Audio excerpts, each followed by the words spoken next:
So welcome everyone to our Out in the Past event hosted by LSE Library. My name is Gillian Murphy and I'm one of the curators in the library, and I work with the Hall Carpenter Archives, which is a large LGBT collection, which you're all very welcome to come and use and research with. So tonight we're very pleased to welcome Jo Somerset, Cathal Kerrigan and Mary Burgess. And if you're a Twitter user, please could you follow or use at OTP Fest 22, hashtag OTP Fest 22, or hashtag LGBT HM 22. If you have any questions for our speakers tonight, could you use the Q&A box at the bottom of the screen, and I'll try and ask as many of the questions after all the talks have been delivered. So our first speaker tonight is Jo Somerset, who is a Manchester-based writer. She has lived in Manchester for over 40 years, during which time she has been a student, feminist, peace activist, skilled tradeswoman, housing officer, local government officer, mother, a quality consultant, and a company director. Now that her children have grown up, Jo is revisiting the powerful feminist and lesbian movements of the 1980s and looking for untold stories. Her aim is to make sense of the 20th century so we can understand it for today's world. And tonight, Jo is going to talk about Sybil and Myrtle, stalwarts of the British peace movement. So over to you, Jo. Thank you. Thank you very much. Hi, everybody. My name is Jo Somerset, as you know, and yeah, this is my talk, Sybil and Myrtle, stalwarts of the British peace movement.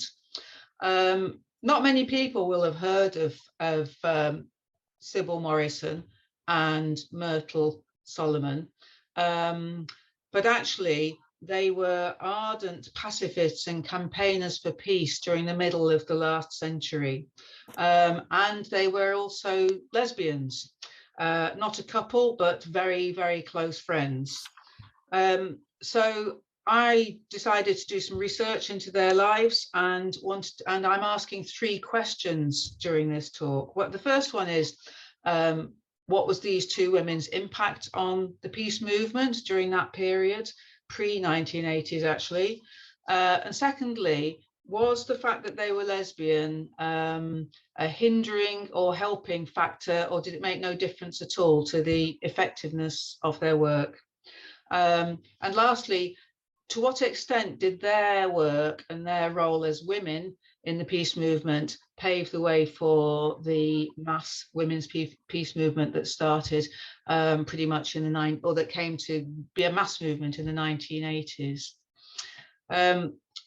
In order to do my research, I've been able to access a number of oral history interviews, which have been incredibly helpful, from the Imperial War Museum, the British Library, Hall Carpenter Oral History Archive, and from the LSE's own suffragette collection. I've supplemented that with live interviews from three members of the Feminism and Nonviolence Study Group, and also I've consulted documentary evidence. So what I'd like to do now is to tell the story, which actually starts with a bit of backstory.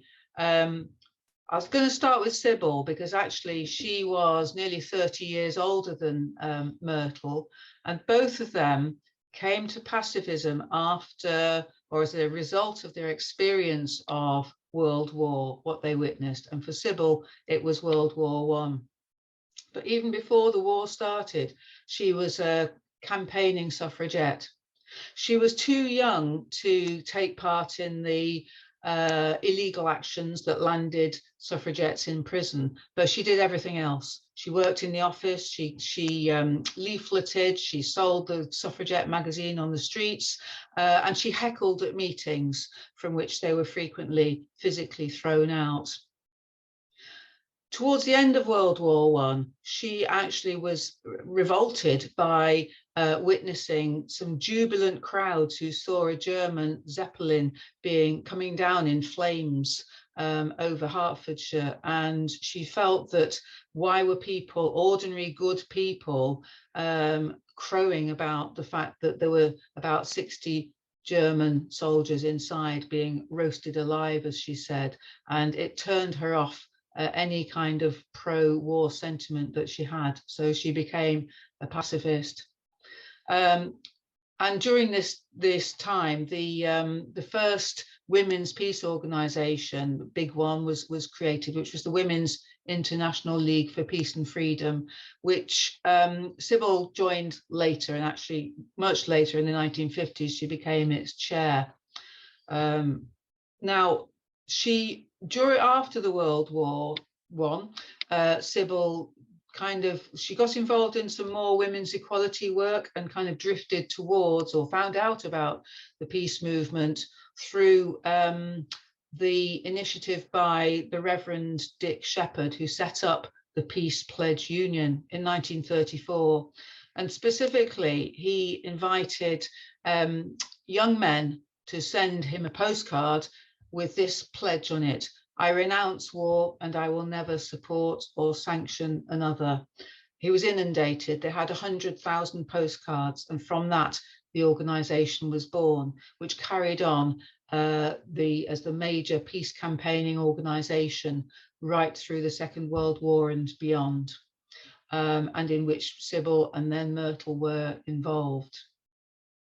Other initiatives that were happening during this build-up towards the Second World War were the support for Jewish refugees, and specifically the kinder transport, trainloads of Jewish children who came to Britain. And if I move on to Myrtle now, yeah, she came from a middle-class Jewish family in London, and her parents were very actively made strenuous efforts to do as much as they could for Jewish refugees in that period during the 1930s. In fact, her first passion was for a teenage German Jewish girl who lived in the house with them for a few years. Now, for Myrtle, her conversion, if you like, or revulsion against war came after the Second World War. During, she was involved, she was a munitions worker, working in a factory. She actually met her first long-term partner called Jean there. But after the war, she was profoundly disappointed, and the war hadn't done what she had expected it to do. And specifically, it hadn't liberated countries, and the Jewish people had died in their millions. So she says she never got over that disappointment, and it made her feel she could not support such a war effort. Coincidentally or incidentally, she was having relationships with women at this time, but she was young. She just expected that she would do the conventional thing and carry on and get married, but it never happened. Basically, she wasn't interested, which she found out later in life, well, as time went on. So in 1946, Myrtle came across Sybil. In fact, she saw her speaking, and Sybil had become a really strident, powerful orator for pacifism. Early on in her life, she'd heard Emmeline Pankhurst speak, who she thought was remarkable, a remarkable orator, she called her. And really, she was following in Mrs. Pankhurst's footsteps. She spoke every week at Speaker's Corner for 10 years. She was another person who contributed to the Hall Carpenter archives. Mary Wilkins said she was very striking. In fact, so striking that she was arrested and imprisoned in Holloway for a month for insulting behaviour, which actually was delivering a pacifist message during the war. what she was doing at that point was delivering a message from Mahatma Gandhi from India that he'd written to the Peace Pledge Union. So Mary Wilkins also was very interested in women, not interested in men, and she fell for Sybil hook, line and sinker, as she says in her interview. And shortly afterwards, Myrtle also heard Sybil speak and was totally convinced that pacifism was the way to go, and considered Sybil to be her lifelong guru. So all three of them, Sybil, Myrtle and Mary, were very active in the Peace Pledge Union. And from then on, both Myrtle and Sybil became a double act. They were friends and very close comrades until they died, until Sybil died. And they both played active national roles in the Peace Pledge Union as campaign organisers, employees, and then at one point Myrtle was General Secretary, Sybil was the chairman, as she called it. She did several stints of that. So they really didn't quite run the show, but they were very powerful actors in the show, if you like. In fact, from the beginning, women were involved in the peace movement, in the Peace Pledge Union, but they were not the appointed officers, and they mostly didn't write the articles and stuff like that. But Sybil, being what she was, she didn't shrink back, so she made sure she was at the forefront too. And here she is in a deputation to the Foreign Office. I think it's around the Cuban Missile Crisis time, or Suez, and she's there with Kathleen Lonsdale and Vera Brittain. And in the bottom photo, Myrtle is there near the front. And they're both there at the opening of an iconic building in London at 5 Caledonian Road, which held the offices of Peace News and Houseman's Peace Bookshop, as well as Peace Pledge Union for a while. So the two of them forged this very strong bond where campaigning was their life. At first, they'd been involved in women's equality campaigns, such as Women for Westminster, but from the 1950s onwards, it really concentrated much more on the peace movement and pacifist campaigning. And they were both, that was their life. They weren't that interested, or really at all interested, in the kind of burgeoning lesbian scene that was kind of under the radar. So the lesbian club scene was not for them. So the Peace Pledge Union had a really strong effect during the Second World War. Afterwards, it was quite difficult to keep it going. Sybil said in her book that it was actually easier to wage peace when others were waging war. When Myrtle joined and got a job there, she found that the movement was really exhausted. And she took it on board to try and inject some more energy into it. Now, that involved some kind of alliances with other peace organisations.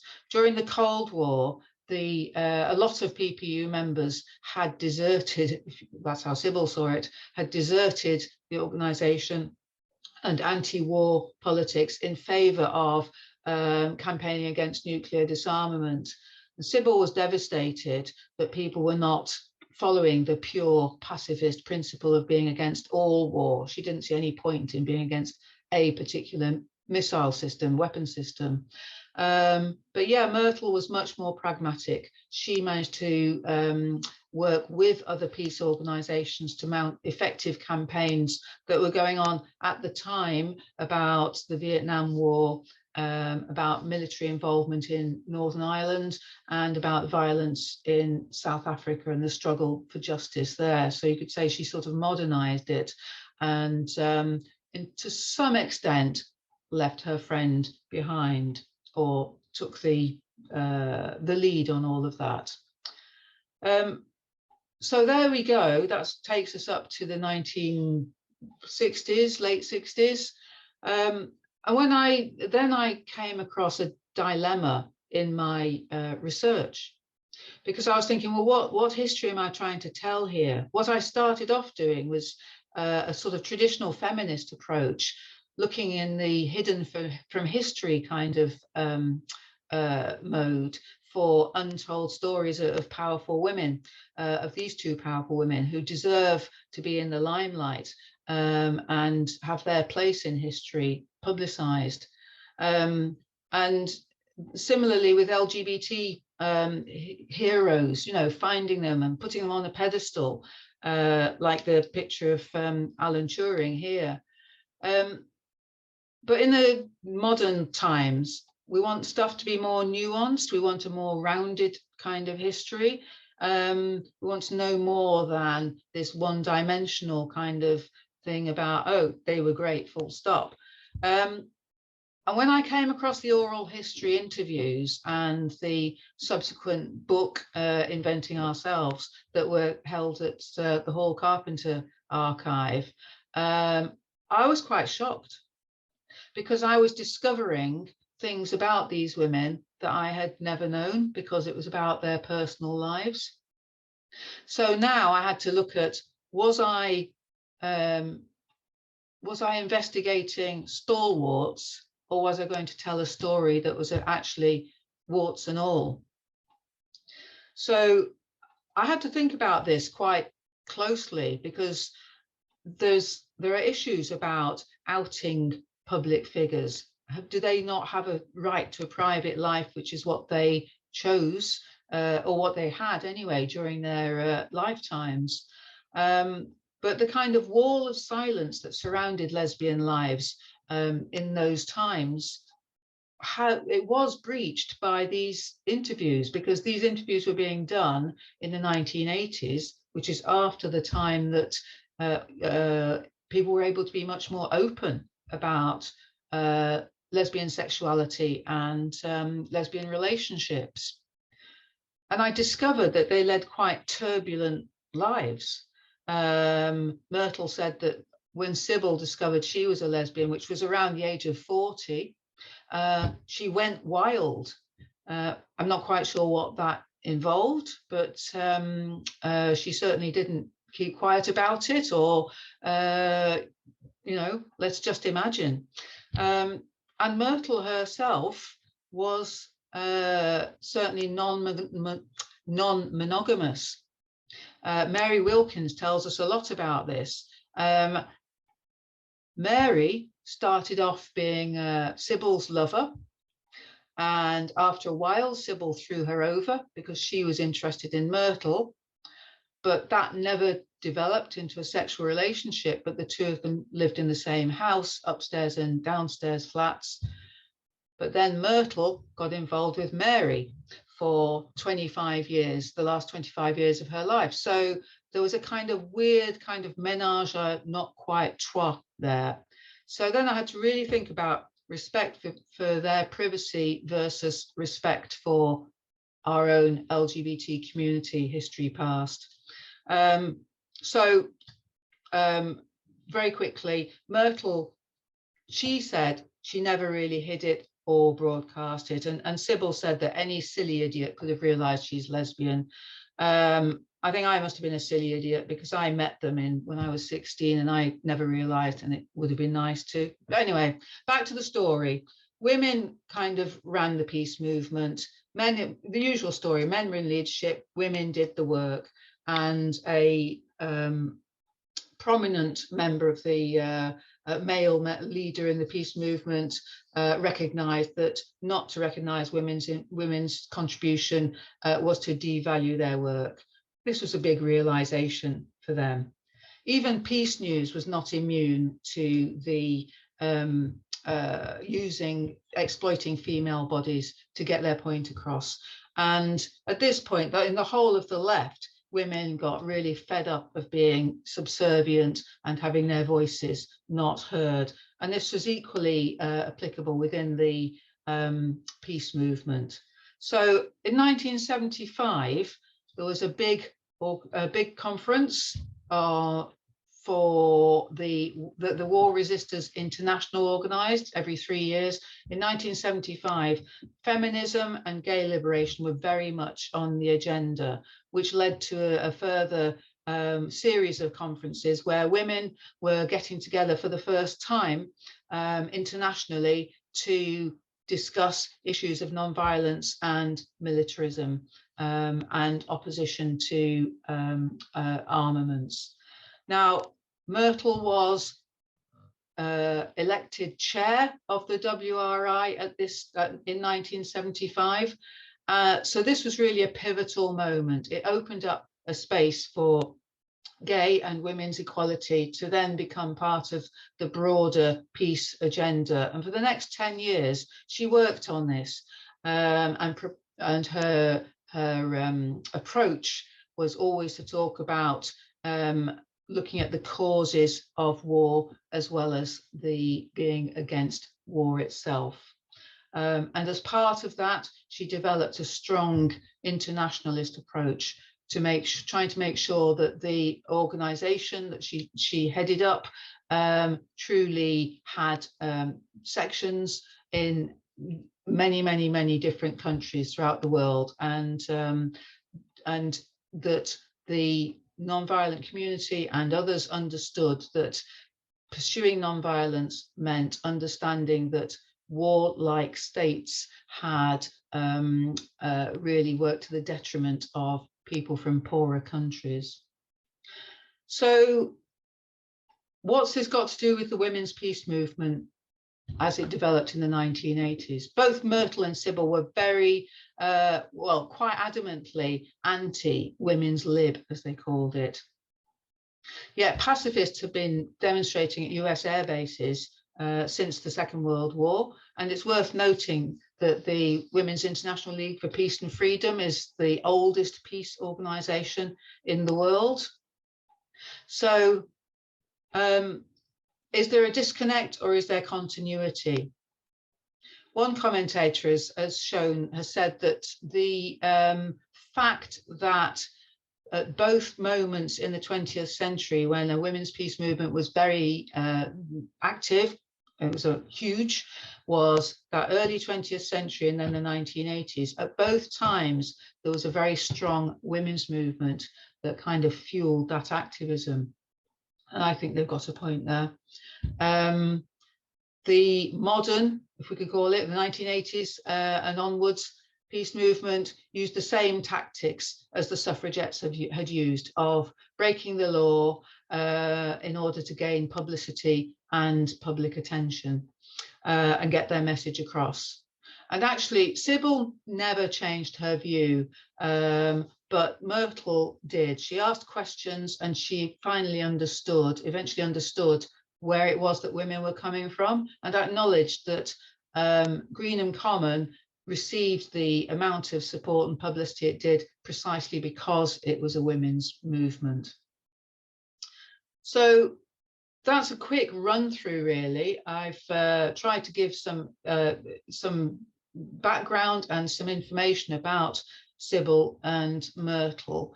And I'd like to just finish off by coming back to my 3 questions at the beginning. So firstly, did they have an impact on the peace movement? What sort of impact? Yes, I think it was a very, very strong impact. That they used their own passionate personalities, also their privilege, because they were not short in speaking out from a point of view of privilege.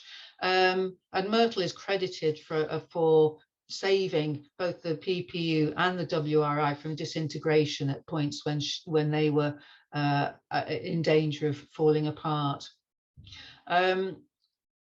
To what extent did they contribute to the modern mass women's peace movement? Certainly, the turn in the peace movement towards a more generalized liberation and non-violence approach was whilst Myrtle was at the helm of the major international organisation, and she adapted and worked really hard to move that agenda forward. And the other question, did their sexuality have any impact? Did it help or hinder? I think the jury's out on that. Their very close bond, I think, was because they were both lesbians, and that would definitely enable them to be the powerhouse that they were. But I think we still have to think through the ethics of how much private life to reveal about public figures, in the interest of giving history in the round, but in a respectful way. So yes, they were stalwarts. We need to tell the story. I'm not sure warts and all. I've not told you everything, but I've made an effort to give a more rounded picture. So that's the end of what I wanted to say to you. I've listed some sources here that will go out in the presentation as it gets sent out afterwards. And finally, I'd just like to say thank you all for coming and listening. It's been great to be able to share my research, and there's a few people I'd specifically like to say thank you to for helping me in putting this on out towards the general public. So thank you very much. Well, thank you, Jo. That was wonderful. So much information there. So we'll move on now. So if you've got any questions for Jo, please put them in the Q&A box, please. So our next speaker is Cathal Kerrigan, who was involved in founding the Cork branch of the newly formed Irish gay rights movement in 1978. In the following year, he helped found the Cork Gay Collective, which organised the influential national gay conferences in 1981. Cathal was president of the University College Cork Student Union in 1980-1981 and helped set up the student UCC GaySoc, as well as creating a stir by taking his then partner, Morrison, to the Grand Ball. In autumn 1980, they set up the Lesbians and Gays Against H Block Armagh and participated nationally in the campaign to support the hunger strikers. They moved to Dublin in July 1981, where they launched the Lesbians and Gays Against Imperialism in April 1982. In January 1985, Cathal helped set up the Gay Health Action, and in 1988, he set up the Gay and Lesbian Equality Network. Cathal lived in Amsterdam during the 1990s. In 2003, he returned to Cork to work as a librarian in UCC Library, and he was involved in setting up the UCC LGBT+ staff network in 2008. So Cathal is going to talk to us tonight about politics of AIDS. So over to you. Thanks very much, Gillian. Because my connection isn't that strong, I'm going to disappear from video so as to strengthen the audio while I'm speaking. I hope people don't mind. Okay, so hopefully you can hear me on a good quality connection at this stage. Thanks, Gillian. I should mention, by the way, that there were other people involved in founding all those organizations as well, that I was part of a group rather than did it all on my own. But the focus of my talk this evening is actually some manuscript documents I discovered a couple of years ago of talks I gave in the late 1980s. So I want to go back 35 years ago. So maybe if I take the second slide and say that when I was doing all this gay activism up to 1985, as Gillian mentioned, in 1985, we founded Gay Health Action, which basically absorbed all the gay men's, the sort of left-wing progressive gay men's, the gay men's collective in Dublin, absorbed all our energy fighting AIDS from 1985 to 1990, when the organization ceased to exist because of burnout. And during that time, it was a major crisis, and we needed to get support because there was very little coming from government and from society, to be honest, in many cases.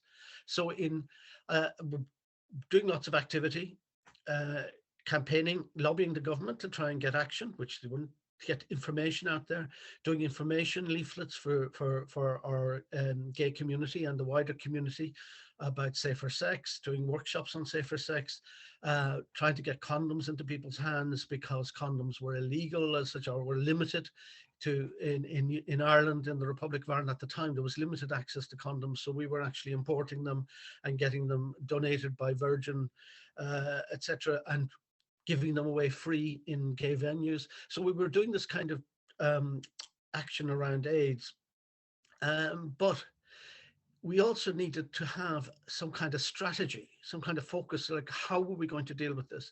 And it was in this context that we tried to formulate ideas. And it was in this context that comrades from a Trotskyist group called People's Democracy, a small group, in 1987 asked me to contribute a talk to them about the politics of AIDS. And the following year, Trinity College Students Socialist Society, some of whom had been at that talk, asked me to expand on it and to talk during their Socialist Week about gay rights, but obviously with a specific focus on AIDS. And then in 1989, the Irish Critical Studies Group was a group of economists and sociologists, etc., who were progressive, who wanted to encourage ideas and radical ideas, and they asked me to do the talk as well. So if we go on to the next slide, with that background, I'll just give you a quick glimpse of myself speaking 4 years earlier in 1983. One of the things we were involved in the gay collective is 1983 was organizing a thing called the Fairview March, was over the killing of a gay man in while cruising in a park, and the suspended sentences for the 4 people who pleaded guilty to that killing.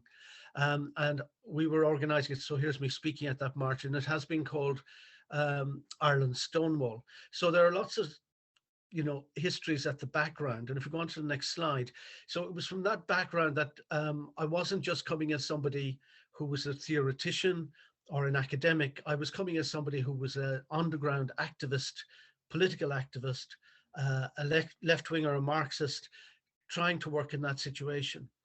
For many of you will know already, but for anyone, just to refresh our minds, in 1980-81, the first reports of HIV and AIDS came out of New York. 1981, Gay Men's Health Crisis was founded in New York City. 1982, Terence Higgins Trust was set up in London. And these organizations we were liaising with because we were part of an international movement. There was the International Lesbian and Gay Association, which set up an AIDS working group. And we were part of the International Lesbian and Gay Association. But by 1985, we felt it was very obvious that we needed to set up an organization in Ireland to deal with AIDS, because we felt it was going to come our way. At that stage, there was no publicly acknowledged case of AIDS, though it turned out afterwards there had been in 1984 the first case of known AIDS in Ireland. But we started by setting up the organization in January 1985. By July 1985, Gay Health Action was the only thing we in the gay collective were doing. We stopped all other political work. It became that focus. And in 1985, there was some, if I go to the next slide, you get some idea of, you know, it's very hard to get across to people now. When you can say gay and you can think positive things and you can see achievements. In 1985, when AIDS hit, Britain was in the middle of a right-wing turn led by Margaret Thatcher, which was attacking human rights of people of color, human rights of asylum seekers. Some of this may seem very familiar again now, but human rights of women and human rights of gays.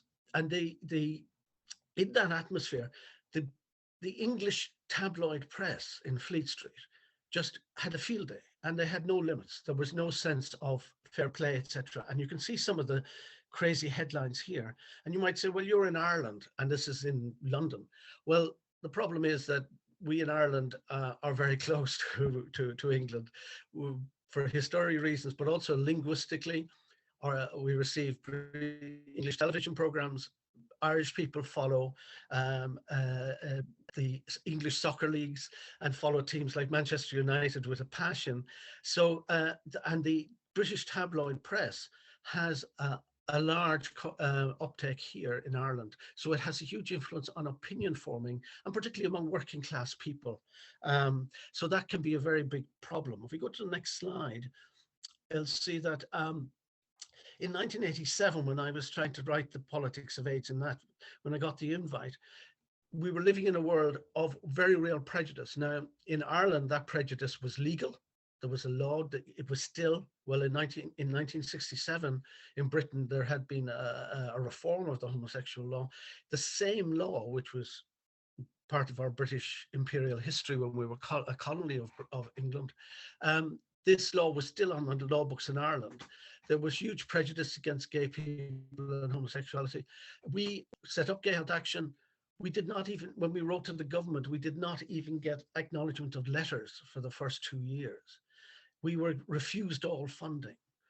There was a lot of panic among the gay community, and we were gay men ourselves and trying to deal with it on a personal level of how do you have sex in an epidemic? How are we going to spread disease? Are we going to die? And there was a lot of panic because at that stage in 1987, this is the reality that it was at the time when we were getting information. The information was everybody who got HIV would go on to develop AIDS, and AIDS was a terminal illness in the long term, and everybody, 100%, would die of it. Now, thankfully, that all changed in the early 90s with the retroviral treatments, and today nobody needs to die from AIDS. Well, some do, unfortunately, still, but nobody needs to. And with the new retrovirals, the actual presence of the virus in the blood can be eliminated so that people don't transfer it and can live healthy lives. But back then, this was the real panic. We were all going to die. It was a very black time, and there was lots of confusion. And so it was in that context, if we move on to the next slide, that People's Democracy, celebrating 70 years after the Russian Revolution in 1987, invited me to speak as part of 3 talks. If we go on to the next slide, you can see the title of my talk was The Politics of AIDS. You'll notice that the name there says Cathal Kerrigan. That's the Irish version of Cathal Kerrigan, my name. And you can see there was talks as well, obviously, on the economy and on other political issues. And if we move on to the next slide, these are the documents that I'm basing this talk on, and that I present in a in a Google Drive, which is available publicly, and I'll put that up in a second, that people can go to that drive and can actually get all these documents themselves. So I'm not going to go through, you'll be glad to hear, and go rehash my speech from 1987, but these are just from the notes. I've picked out 1 or 2 things to highlight, and the more detailed ones can go later, if people can look into them. So one of the things I was saying, I'm trying to emphasize, was that medical questions are class questions, because of course these were all socialists and we were socialist activists and Marxists. And then in the developed world, that you had things like TB, etc., had been eliminated, and plague had been eliminated, but now we had AIDS. And because it was highlighted as taking the people who were suffering were IV drug users, people of color, and stigmatized population, us gay men, it was actually not being dealt with, and it was being ignored, and we were being allowed to die, and we died unnecessarily. Our friends died unnecessarily. There was also the issue of racism of the third world. It was already happening in Africa, and Central Africa was the main focus. There was a need for resources there for them, and there was they were previous problems with sort of the smallpox vaccine, which had been adopted by the WHO and which was being rolled out, and which I'm not totally certain of the exact thing now, but I remember reading a few years ago that we had successfully, after decades of rolling it out, eliminated smallpox from the African continent. So that was an example of how AIDS should have been treated, but it wasn't. Africa was being ignored, and unfortunately, all the voices who tried to raise that were not listened to, and there was a major catastrophe in Africa as a result, with many unnecessary deaths. And then research, again, focusing, as you can see, the word COP there is actually capitalism. Capitalism's distortions versus rationality. Because as we believe that you need to be rational. What are the needs of the human beings as a species? What are our needs for medical research and developments? But in fact, what you had in capitalism was competition, and you had competition fueled by profits, which is unfortunately another issue which you could come back with COVID again, that it's still alive today. If we move on very rapidly there to the next slide, you can see that I end up by talking about transitional demands. Anyone who was a Trotskyist will recognize this, because as Marxists and as Trotskyists, we believe that the way forward, that you needed to focus on specific goals to mobilize people to actually get achievements, that it couldn't just be a general demand for support for people with AIDS or things like that. You had to formalize it. And so what we needed there was, I was saying, is a global analysis which must empower the individual activists, but also the groups, like the group I was involved in, Gay Health Action. And therefore, we need to formulate demands. Now, I went on, and I'll come back to that later, went on to circulate actually a list of demands as my contribution, and a list of resources, and I'll come back to those later. If we now move on to the next slide, and we jump a year. So that was I put together this talk, I gave it, and it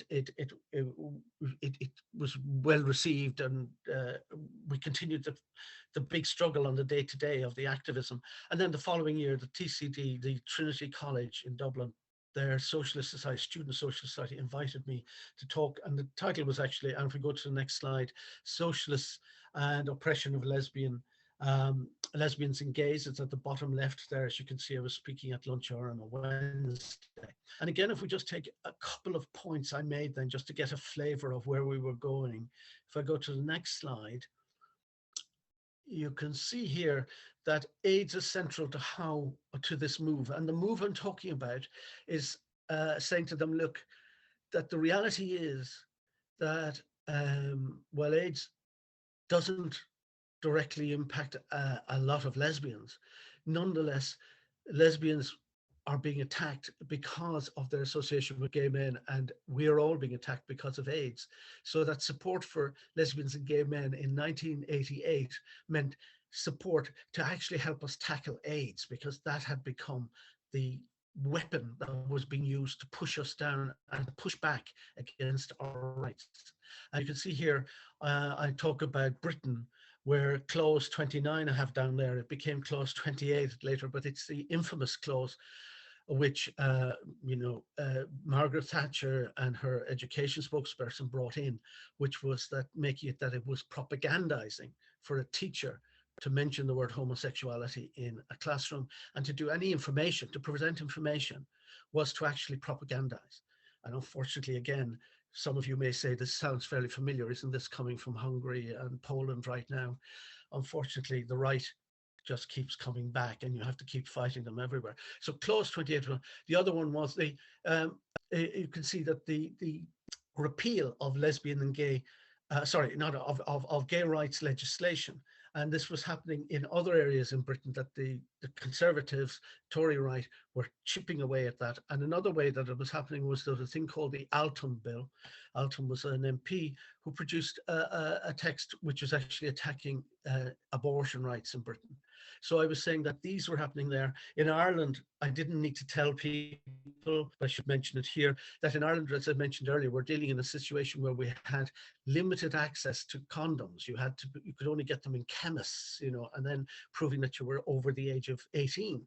We had in 1983, we had an international right-wing support for right-wingers, conservative Catholics and right-wingers in Ireland, on abortion rights, which involved the enshrining of an amendment in the Constitution successfully in 1983 to actually forbid abortion ever in Ireland. And it was used to forbid abortion information, so that Spare Rib and other magazines from Britain, women's magazines coming in, they actually had censorship used to prevent anything they covered with abortion and abortion rights was excluded from the magazines when they were sold in Ireland. That was in 1983. In 1986, we had a divorce referendum. Divorce was illegal in Ireland. And in 1986, we had another referendum, and it was enshrined in the Constitution, the 1937 Constitution, that divorce was forbidden as part of the Constitution. We had another referendum, which was defeated again. We had a referendum this time by the Christian Democrat Liberal government to remove that and make a limited form of divorce available. That was defeated again by the right-wingers.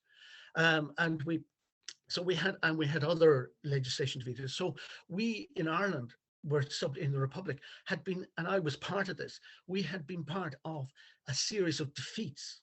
And so we were trying to defend gay rights in this atmosphere. If we go to the next slide, and jumping very rapidly ahead to the thing, what would it end up then as saying the defense of lesbian and gay rights. And what does that mean? We need a clear strategy on AIDS. And for me, that was defend lesbian and gay rights.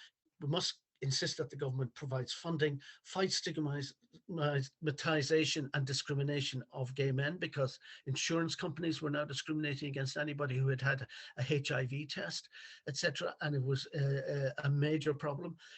Fight for the rights of the third world, and particularly Central Africa, and fight the rights agenda, which was to highlight that this that the whole stigmatization and the lack of funding is that it was actually a right-wing agenda to repress us. If I move on fairly fast to the next year. So now it's a year later, 1989, and this group is, as I say, of young intellectuals from the left who believe, like all left-wingers, as we believe that we need an intellectual analysis to actually empower us and strengthen us. And so as part of that, they wanted to get contribution, and they held a series of talks around different issues, and invited myself. And if we go to the next slide, you'll see the poster for the slide there in the middle, the Politics of AIDS. It was an evening meeting, and it was held in the centre of Dublin. And Dervla Murphy was, and the second speaker, there were two of us, and she had worked in the third world in Africa with WHO and on AIDS. So she focused on that. And if we go to the next picture, another bit of egotism here. This is just to give you an idea what I looked like in 1989. By this stage, I was a librarian with one of the largest banks in Ireland, the second largest bank, their headquarters. This is me on a lunch hour in 1989. So that's what I looked like back then. And if we go to the next slide, you'll see that this was the leaflet for it. I appreciate that it's very small and you can't read it there fully, but as I say, the documents are available elsewhere. But if I just read very briefly the fourth paragraph, the global context of AIDS is often forgotten. AIDS has devastated parts of the developing world where most countries are ill-equipped to deal with the problem due to underdevelopment economies and health services, a legacy of colonialism. What are the future prospects for these countries, and how can Irish people help to develop with the lack of resources? So that was Dervla dealt largely with that, well as I mentioned it as well. But the main focus of my talk then was, well, much good work has, and this is the second paragraph, well, much good work has been done on AIDS, particularly by voluntary groups. The Irish government has proven itself incapable of adequately informing the public or devoting resources to the care of those with HIV infection or AIDS. Why is this? How relevant is the fact that the groups most affected by HIV AIDS here, particularly gay men, prisoners and intravenous drug users, are marginalised within society? Has the reaction of the powers that be increased that marginalisation and led to further discrimination? You can guess the answers to these questions. Has AIDS been used to foster a sexual counter-revolution with an emphasis on conservative sexual morality? Of course, the answer to all of those is yes. And if we go to the next slide, heading towards the end of my talk, because I realize time is slipping away, I'll just mention that another part of the documentation I discovered I hadn't realized is that as part of the lobbying effort we were doing, we were trying to encourage groups, civil groups, community groups, political groups, social groups, educational groups, trade unions, etc., to support us. And as I said earlier, that one of the main things we had was we felt was putting condoms into the hands of gay men and others affected, but particularly gay men was our area. Putting into the hands of gay men was the quickest and the most surest way that we could help prevent deaths and save lives. So this it's just a leaflet given out then saying, basically, this is a draft resolution. We'd ask you to put your trade union groups, your student groups, etc. And it just calls for it says in the bold print at the end, in view of the fact that the use of condoms and sexual intercourse is the most significant safeguard against the sexual transmission of HIV virus, this organization supports the call by AIDS Action Alliance, which is a broader group we had set up by that stage to try and lobby, and was involving community groups with IV drug users and prisoners and others, and Haemophiliacs Association as well, to the Minister for Health, calling for the lower age limit for their purchase, etc., to be 16 years, and for the condoms to be made available to the general public at all health centres and clinics. So that was what we were trying to do. If I just take two quick examples in the next slide, just again, the kind of focus of the talk this time in '87 was looking at power and looking at the feminist analysis, the second wave of feminism, in particular in the 60s and 70s, and the whole issue of patient-doctor relationship. Also, again, emphasizing the pharmaceutical industry and research. This time trying to look, how can we make changes? On the right-hand side, I have there, the masses equals power, i.e. if we could mobilize public opinion, we could possibly change pharmaceutical industry direction and thing. And then the direction of research, which was like we needed a test kit for HIV. So we did AZT at that stage, we didn't realize how toxic that was going to be, but AZT and Retrover, which became the basis for the initial of the new and the current retroviral treatments, these needed to be progressed, and they need to be done fast and funded. And the Franco-American dispute over copyright, this was an example of an issue that developed where the Americans and the French researchers claimed that they owned that they discovered the HIV test first, and there was a dispute and it went to court, etc. And this was an example again of how capitalism distorts and how it actually prevents us as human beings from rationally solving our problems best. If we go to the next slide, this is the last excerpt. And you can see here that this was, as I mentioned, safer sex became a key issue, as well as condoms, etc., safer sex. And we as gay men and activists internationally and locally in Ireland, we had to reinvent sex for ourselves so that it wouldn't be just anal penetrative sex, because this was the danger. And so you can see here, I'm talking about how knowledge about sex needs to talk about feminism and gay liberation, because, well, the left, political left, took the words and figures. It did not take the personal politics on board. And this was part of the struggle in the 80s that we found ourselves arguing within the left for a need for taking on board the personal politics. And I realize time is, I'm running over now, so I'm going to speed very quickly to say, so the main aim of those talks was to formulate general demands and short-term demands from Ireland to give progressive activists a focus. If we go to the next slide, you can see here the main demands. Pretty straightforward. You defend the gains, funding, proper funding of medical resources for AIDS affected people, fight the stigmatization, support the communities and groups most affected, demand supports for the third world AIDS affected countries, especially Central Africa, and oppose the agenda of the new right. And then I had 14 short-term demands specifically for Ireland. These were international. If we go to very quickly, just to have a look at those demands, you can see that, like number 4, fight the stigmatization, then that is broken down into sort of tactics. What do we mean by that? No compulsory testing for HIV, no quarantining or isolation of AIDS affected people. These kind of things were going around at the time. You might find it incredible now. No insurance or mortgage discrimination, which can still happen to this day, I think. VHI, which is private health insurance in Ireland, and work-based health schemes must cover AIDS. People with AIDS, ARC, etc., must have full access to disability, etc., welfare payments, because that was another issue.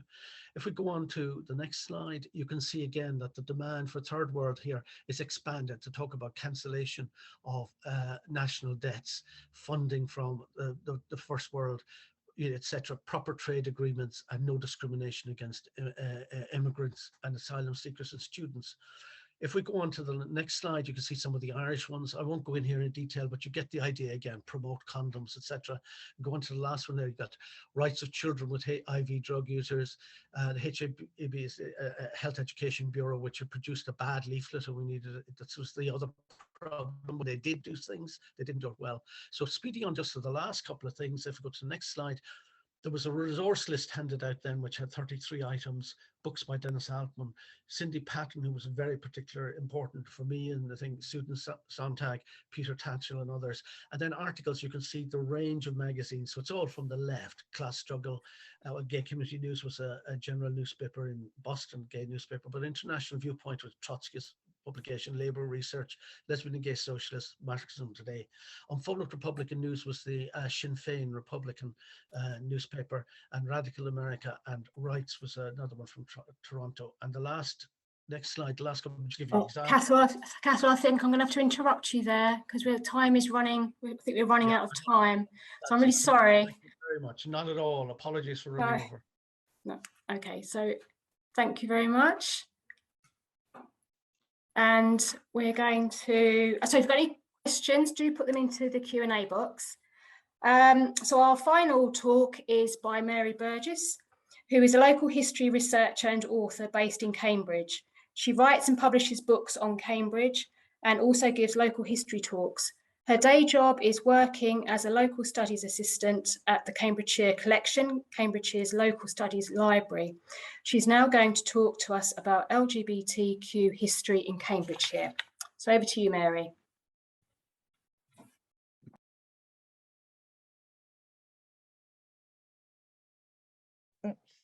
Remember to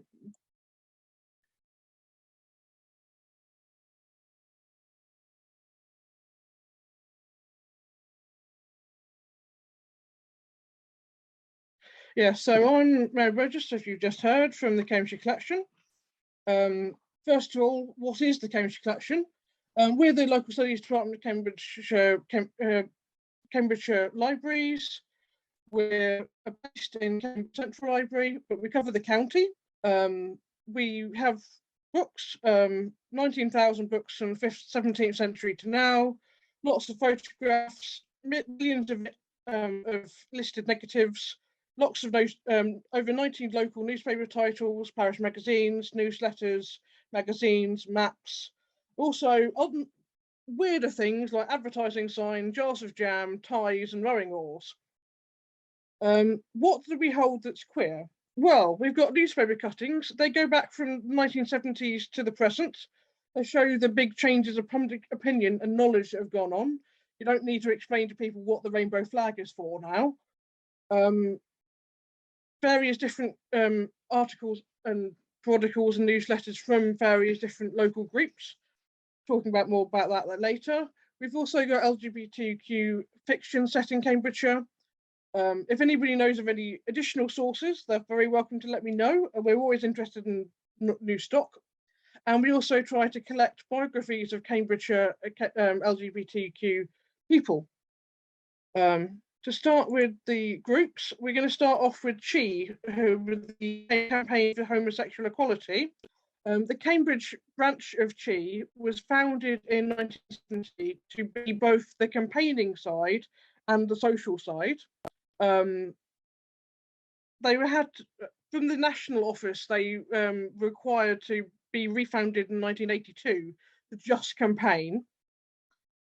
So what did they do? Well, they organised people to go to national events, conferences, protests, etc. They also protested locally. For example, they protested the city council to improve their position on gay rights in the city. I mean, they were kicked out of the Leisure Fair, for example, in 1978 for holding hands with each other. But after much protesting, they were let back in the following year.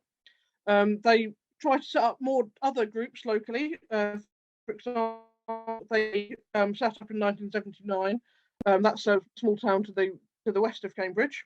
And they tried for a joint branch between the village of Linton to the east and town of Haverhill in Suffolk, but that never really gets going. They fundraise for both themselves and other gay and lesbian groups in Cambridge. They keep an eye on the police, what they're up to, particularly cottaging offences. Oppose later Section 28, and they picket. One of their campaigns was picketing a local church for anti-gay remarks at the pulpit. And they have a women's group at various times. It seems to come and go depending on who's around and who is interested. And it's almost entirely local, so there's very few students. And they end up winding up in 1998, mostly through lack of membership and falling funds. And Cambridgeshire was very well linked to the Cambridge Liberal Party, who let them meet every week in their headquarters, which is mostly the work of Bernard Reeves, who was a local, well, he went to university in Cambridge and remained in Cambridge afterwards for a bit. He was a local a campaigner and also worked for both LGBT issues and for the Liberal Party. He later moved to Leicester in 1979 and is well known for LGBT campaigning there as well as nationally. But yeah, the Liberal Party HQ, 4 Glisson Road, appears in the meeting list every single week. You see it over and over again. So another which stands for the Fellowship of the Relief of the Isolated and Emotionally in Need and Distress, which certainly to me sounds like they kind of made the name up and then just an acronym with it. They were linked to CHI. They were befriending a counselling telephone service. They often help coordinate lifts in between areas in Cambridgeshire. It's a big rural county. Public transport's still massive problem, particularly if you haven't got a car. They later turned into the Cambridge AIDS Helpline in 1986, and they give out information about AIDS in Cambridgeshire. Since 2001, they're now called Diverse, which is another acronym. It stands for Developing HIV Education, Resources and Support for Everyone. And the other main group that was around at the time is the Cambridge Gay Group. This was set up in 1982 to be the social side of what was formerly CHI. So they are split up, but they continue the same membership. So you could pay one membership fee and be a part of both societies. They start out as a mixed group. They end up being just for gay men. The last newsletter they send out in summer 2000. They do carry on for a little bit after that, but it's mostly just the same gang of friends who were part of the society for a while beforehand. So what do they do? Well, here is one of the newsletters they sent out and gave to the library. They did coffee evenings, discos, discussion groups, film nights, trips to local attractions, pub nights. One thing that was done every year was a Christmas dinner, Boxing Day buffet for people who might not want to be around family at Christmas.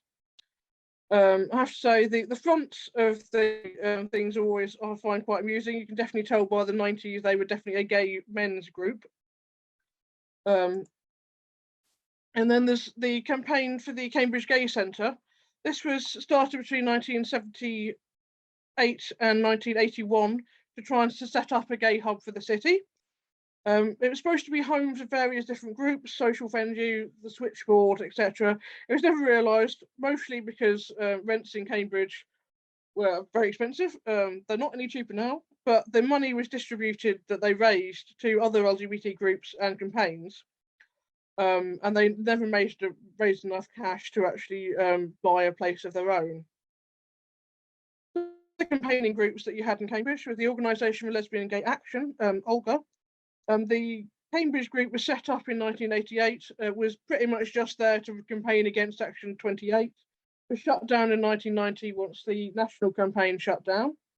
And you've also got the Cambridge Gay Liberation Front, who were pretty much the university side of the campaigning. They organised lots of college discos. They also did a protest around the university, that's Cambridge University, about their rules and regulations. And then the Cambridge Gay Activist Alliance were more of a loose campaigning group. They organised lifts of protests, organise coaches, who's going to make the protest signs, where we're going to meet, that kind of thing, rather than being a general group that did other things. And then you've got some of the women's groups. If you read the minutes of the women's group, they complain endlessly about sexist men. And then there's the various Cambridge Women's Resource Centre. They move around quite a bit, but they join up with that a lot, and they like using their building for meetings. For example, the Cambridge Lesbian line was set up in July 1979 by 5 women that ran in the evening on a Friday. Took them a while to get going, but they also later organised monthly socials and kept lists of feminist lawyers who would help with people getting divorced or wanting legal help. And then the line shut down in 2002. And then you've got the Gay Cambridge, which is the Cambridge University gay group, which is still up and running, going, and Anglia Ruskin was the Anglia Pink Sock. Then going to the more currently active group, you've got the Cambridge Outdoor Group. They mostly go hiking, but they've had swimming groups and cycling groups. They also went up Everest in 1981, which I think is one of the nice things that pops up in the newspaper cuttings files. It is not about somebody doing something illegal, so that's nice. You've got the Kite Trust, who's originally set up as Sexuality in 1993. They're a group for under 25s. They do social groups, residentials, one-to-one support. And then you've got Encompass Network, which is kind of the overall group in Cambridgeshire. They advertise other groups' events. They organise events for LGBTQ History Month, etc., etc. So talking about what we find in them, well, you get lots of people trying to let people know about gay Cambridge and what's around. They achieve, for example, investigate gay couples at Cambridge Central Library in 1983. They found 30, but the classification subheadings under homosexuality included criminal law, mental illness, and Christian sociology. Library staff agrees that this should be updated. And then there's gay liberation talks by Bernard Greaves to the Secretary of Education, who was Margaret Thatcher at the time. And then there's one thing that I did find weird in the cuttings file is that you don't get much reporting of gay bashing that I know happened. For example, the gay bashing was reasonably regular in some of the pubs in town in the 1980s, and that wasn't reported at all. But you've got, I mean, in a very wide range of groups covering lots of different things. Lots of complaining about the Section 28 of the Local Government Act 1988, which said that local government could not promote homosexuality. That wasn't repealed in 2003, so quite a lot of the groups campaigned quite a long time over that. Well, until 2003 in England and Wales, Scotland repealed it first. Talking about, then you've also got the gay-friendly pubs. Gay-friendly pubs tend to move around a lot in Cambridge. One pub that was gay-friendly for a long time was the Burton Hands. The Kingston Arms, for example, was a gay-friendly pub in the early 70s until the landlord changed in 1977, and he refused to serve a group of gay people who were seen kissing in his pub. The 451 Club, for example, was mostly lesbian. But yeah, there's lots of different views that gay people were using in Cambridge. Yeah, so we've got some of the LGBTQ fiction set in Cambridgeshire. I have to say that's slightly a niche subject. We don't have that much of it. If you know of any others, please let me know. And we're also interested in LGBTQ biography for people who lived in Cambridge or Cambridgeshire. We try to not just collect people who went to university here, people who come from the county as a whole, and of not just the city. So that's a bit of what the Cambridgeshire collection has. The other main source of records in Cambridgeshire are the Cambridgeshire Archives. They're the record office for the county. They hold records in both Ely and Huntingdon. They've recently moved into Ely, but Ely is where their main record of LGBT societies are kept, and they've got some of the archive records for the Cambridge Chi, Cambridge Gay Group, Cambridge Gay Centre, and Organisation for Lesbian Gay Action, and the Cambridge Gay Outdoor Club. So you can find their catalogue online. You can look up what they've got, send them an email, make arrangements to get that digitised or go for a visit. So collection, Cambridgeshire Archives as a whole, always very, very happy to have donations of local groups or local people. Anything relating to Cambridge or Cambridgeshire, we are interested, particularly interested in LGBTQ people. We have some, we don't have as much as I would like. So please let us know if you know of anybody who might be interested in donating. Other queer sources in Cambridgeshire include the Cambridge University Library. Their special collections have the records of Gay Cambridge, who is the university society for Cambridge, and the Lesbian and Gay Action Week group, who set up a week of lesbian and gay action activities, etc. You've got the records here at the London School of Economics. You have the Cambridge group campaign for homosexual equality records here as well.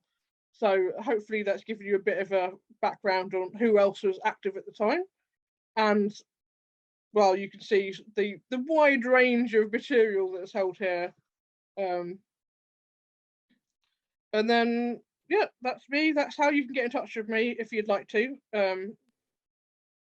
So, yeah. Thank you very much, Mary. That was very comprehensive. Thank you for the slide at the end for the Hall Carpenter Archives. And I'll have to check out those archives, the ones for Cambridge now, when I'm in there tomorrow. So thank you very much. Yeah. So that's our last talk. So we're going to open the floor now to questions from the audience. And we do have some questions in the Q&A box. So I'll start reading them out. So this one is for Joe. It's from Clifford. Did Myrtle and Sybil have much to do with Pat Aerosmith? Yeah, hi, Clifford. Pat Aerosmith was another famous lesbian within the peace movement, but she was more involved, centrally involved in CND, the Campaign for Nuclear Disarmament, and the Committee of 100, which was a direct action campaign. So she was, and then later on she was involved, prime mover in the British withdrawal for Northern Ireland campaign, for which she went to prison for inciting soldiers to disaffection. So when they will have definitely come across each other and known each other quite well. But when I was talking earlier about the forming alliances between the pacifist movements and the specific issue movements, this is where you would have seen it coming into play. So thank you. Sorry. Yep. So the next question is for you as well, Joe. You talked about Myrtle saving the PPU and the WRI. Can you expand on this a bit more, please? Sure. Yeah, well, I said in my talk that the PPU was a bit in the doldrums in the kind of 1960s. And really, Myrtle brought to it a real sort of breath of fresh air. She never called herself a great intellectual or even a great leader. Her main thing was she had a capacity for very hard work. And she could win people over, and very often she was a leader. She had a great sense of humor, and if there was tension in a meeting, she's credited with cracking a joke and everybody just cracking up and releasing the tension. she just worked very hard to make things work. And when she joined the WRI, it was in this point of transition. There was a lot of counterculture initiatives going on, and the WRI itself had formed a staff collective. And I'm not sure what happened, but it certainly reached a stage of being lack of leadership or lack of direction, falling apart. And she not only was the chair, but then she took on the role of coordinator, moved from London to Brussels, where it was based, and lived there in this tiny little attic room for 2.5 years. And just by force of will, character, and determination, pulled it together and pulled it through into a more successful organisation, and actually moved it back to London where it had been, which kind of helped, just worked. It just worked. Okay, another question for you, Cho. It would be interesting if you could say a bit more about Sybil and Myrtle's attitude to Greenham Common. Okay, yeah, so I'll try and be quick with this. So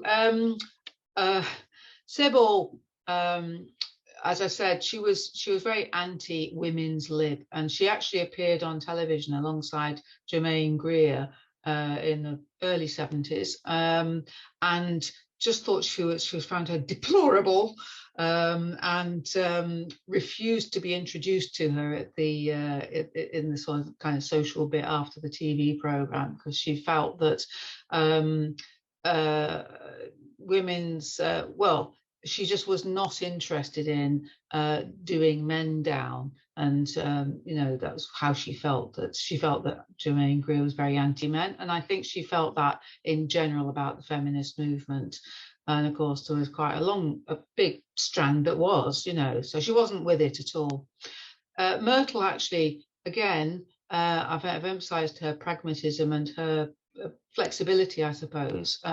She really wanted to know and understand, and there was a particular conference in Scotland, the International Women in Militarism Conference, where one of my interviewees described how Myrtle kind of asked, well, why do you want to do things separately from men?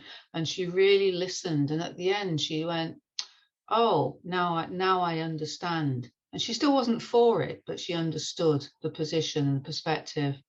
And then in another interview, she did comment that she realised that Greenham Common had got so much publicity precisely because it was a women's organisation, a women's campaign. But she felt a bit funny about, she was quite, you know, getting on by then, and she had been quite ill, and she kind of said she missed the boat in terms of getting involved, and she felt a bit weird. Would they really want to know me? She was a bit kind of self-effacing about introducing herself, so she didn't. So there you go. Thank you, Jo. Our next question is for Cathal. Can you say a bit more about what the AIDS movement learned from the feminist movement, especially as time went on? Well, I think what we learned was, one was the need to actually really re-envision our lives in a new way. You know, as I say, one of the big things for gay men was we had to reinvent our sexual practice. And all those debates in the women's movement, the feminist movement in the 70s, you know, for women's erotica, and about taking control, taking back from men, the whole idea, heterosexual men, the idea that they determined what was sexual and what sex was. And as I say, there was a thing in the gay men's movement that like in the 70s, that very much sex was anal penetration. And if you weren't into that, you weren't really having sex, you were just doing something vanilla and something. The problem, of course, is that we also had to learn, like Cindy Patton I mentioned particularly because she wrote very dynamically for me. She was one of the main authors because she wrote about AIDS and she wrote about gay men, but she also wrote as a feminist who was into changing sexual practice. So she questioned it, and she was radical because, of course, as many of you may know, the women's movement kind of split around the early 1980s. So where we gay men were in the middle of AIDS and sort of harvesting from women's reinvention of sexuality, and in the 70s, in the 80s it split into two camps. Andrea Dworkin, who's a great thinker and a great writer, but in the early 1980s she went down a pathway of saying that that in fact that erotica is pornography, and all pornography is wrong, and violence against women. And then you had Camelia Paglia and Cindy Patton and others saying, no, you know, you can have sexuality. So that was one of the main things we learned, I think. The other one, I suppose, was trying to organize. You know, we had to reorganize. I mean, I think that you talked there about the Cambridge group, you know, talking about the sexism of men. Well, like I was involved in helping set up the Dublin Lesbian and Gay Men's Collective. Initially, it was called Dublin Gay Collective, and it was half men, half women. It's great. But within the first year, the women pointed out that they were invisible. So we became the Dublin Lesbian and Gay Collective. But by year 3, they said, listen, guys, we're going to meet separately because we're so tired of having to deal with your sexism. You need to deal with your own sexism. And we met and acted together, but we would meet separately as a lesbian collective and the gay men's collective, and then we would meet for coordination once every fortnight, and we would work together. So I think one of the things we needed to learn was a lot of non-hierarchical stuff, and also embracing the whole community. So those are two of the things I think. We probably learned a lot more as well, but those two. Okay, thank you very much. And I'm just going to slot in one more question for Mary. This is from a PhD student who's studying the history of lesbian motherhood and donor insemination. And they're amazed at how extensive the collection is from your talk. And the questioner says, you mentioned a few lesbian groups, and I was curious whether you had come across anything about lesbian motherhood in the archive. Short answer long. Basically, not at the moment. However, I am currently in talks with some people who are hoping to donate some lesbian material to us. So fingers crossed. All right. Okay. So maybe in the future then. I think that person is going to email you anyway. So okay, that's good. Okay, I think we're coming to the end of our event now. And I'd like to thank all our speakers for really wonderful talks. It was really good how they all linked with the Hall Carpenter archives. That you brought that out really well, or just LSE's archives as well. So let's give them, I'm going to give it a big clap because you deserve it. And we're very grateful that you, the audience, could be with us tonight to make this a special event. And many thanks to the closed captioner as well for all the hard work you've been doing behind the scenes. So please do fill out the evaluation form for outing the past. That helps them a lot. And Debbie will send you a list of the links from the chat via Eventbrite. So the event is going to end shortly now. So thank you all very much.